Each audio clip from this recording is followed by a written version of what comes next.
అక్రమ బెట్టింగ్ యాప్లు ప్రమోషన్ చేశారనేటటువంటి కేసులో ఇప్పుడు విచారిస్తున్నటువంటి యువి యువరాజ్ సింగ్, అలాగే సోను సూద్, టీఎంసీకి చెందినటువంటి మాజీ ఎంపీ రాబిన్ ఓతప్ప, నేత శర్మ వీళ్ళందరి యొక్క ఆస్తులైతే జ్ఞప్తు చేయడం జరిగింది. ఇంతకు ముందు కూడా సోను సూద్ ఒక ఫేక్ కంపెనీలో తన స్నేహితుడికి చెందినటువంటి ఉత్తరప్రదేశ్లో ఉన్నటువంటి ఆ ఫేక్ కంపెనీలో కొన్ని వేల మందితో పెట్టుబడులు పెట్టించే విధంగా ప్రమోషన్ చేశాడు.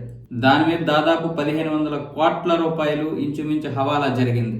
ఆ విషయంలో కూడా సోను సూద్కి అయితే కేసు నమోదైంది. ఎందుకంటే తన ఫ్రెండ్ కంపెనీలో వాటా తీసుకుంటూ ఈయన ప్రమోషన్ చేశాడు.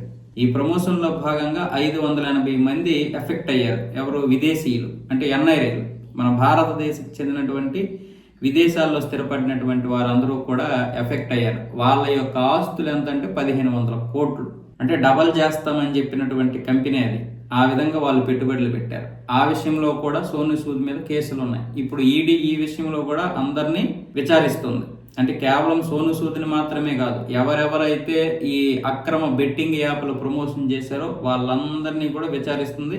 ఇంతకు ముందు కూడా సురేష్ రైనా, శిఖర్ ధావన్ యొక్క ఆస్తులు దాదాపు 11 కోట్ల 14 లక్షల రూపాయలకు జప్తు చేసింది.